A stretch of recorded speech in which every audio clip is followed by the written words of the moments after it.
Hi everybody, it's Sunday, March 9th, 2008. Thanks for stopping by. I'm going to talk a little bit about Ron Paul today. I haven't mentioned him in a while, and just to remind you, I am a ardent Ron Paul supporter. Like most Ron Paul supporters, I am totally committed, and I will not vote for anybody else in this presidential election. I will write Ron Paul's name in the primary and also in the general election. And you may say that this is throwing my vote away, but I disagree with that. I think that anytime you vote for somebody you don't want, you've thrown your vote away. If you vote your conscience, you have voted wisely. And I'm not looking to break any ties anyway, so even if I would prefer one evil over another evil, I won't vote for it. I'm going to vote for what's right.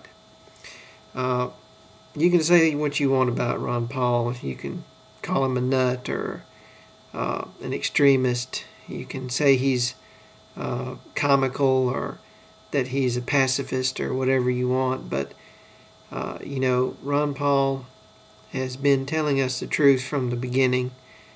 He's been extremely honest and extremely forthright, and not at all like a politician, not at all like someone who is practiced at saying the right things at the right times and then selling out to the highest bidder. That's what a politician does. They will tell you what they think you want to hear, and then they'll do whatever is most profitable for them at the moment. I saw Chelsea Clinton today at Millsaps College. She came by and spoke.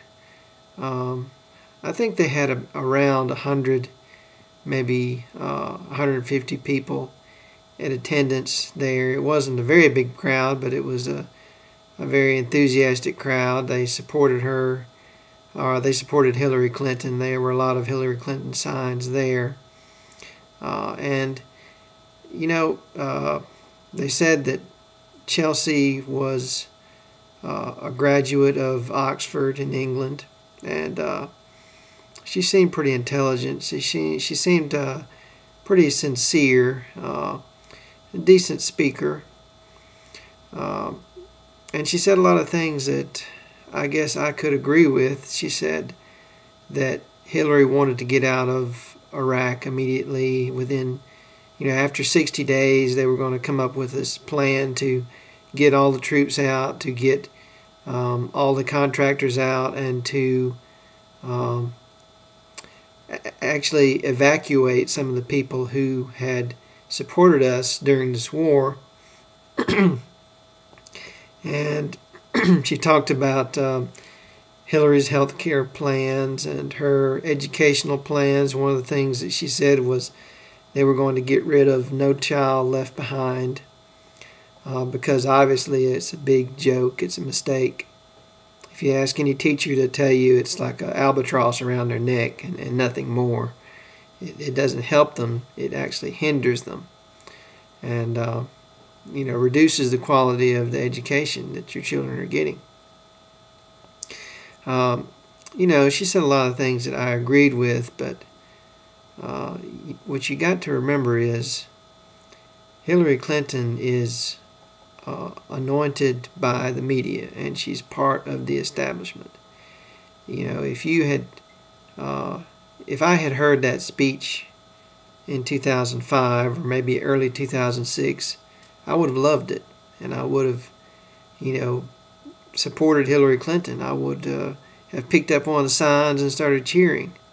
And I'd go vote for her tomorrow, But 2006 changed things for me because after 2006 I realized that the whole thing is a big dog and pony show.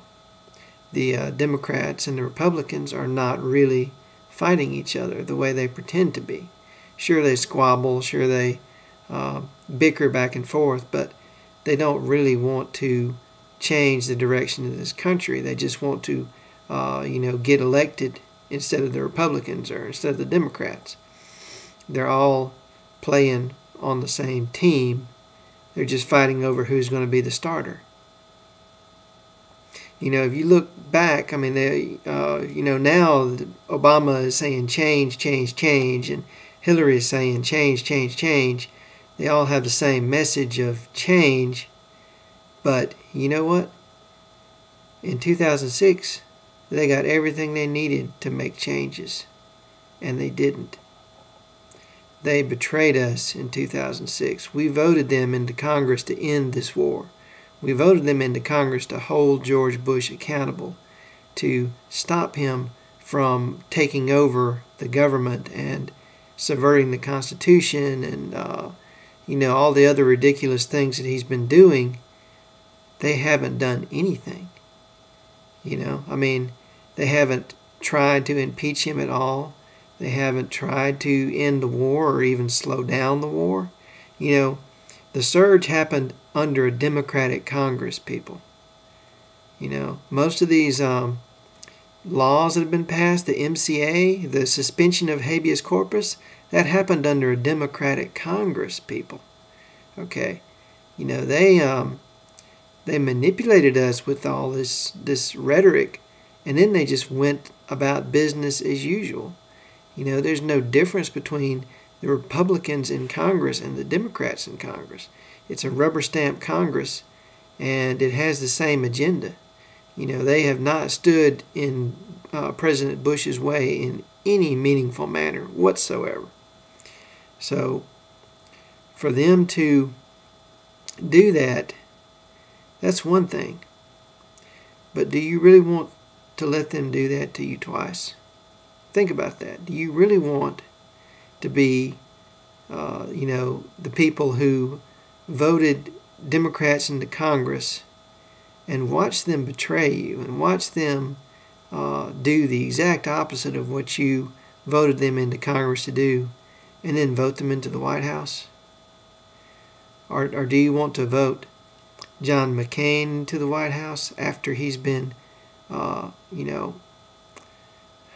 endorsed by George Bush? He's George Bush's new candidate. So, it's just something to think about.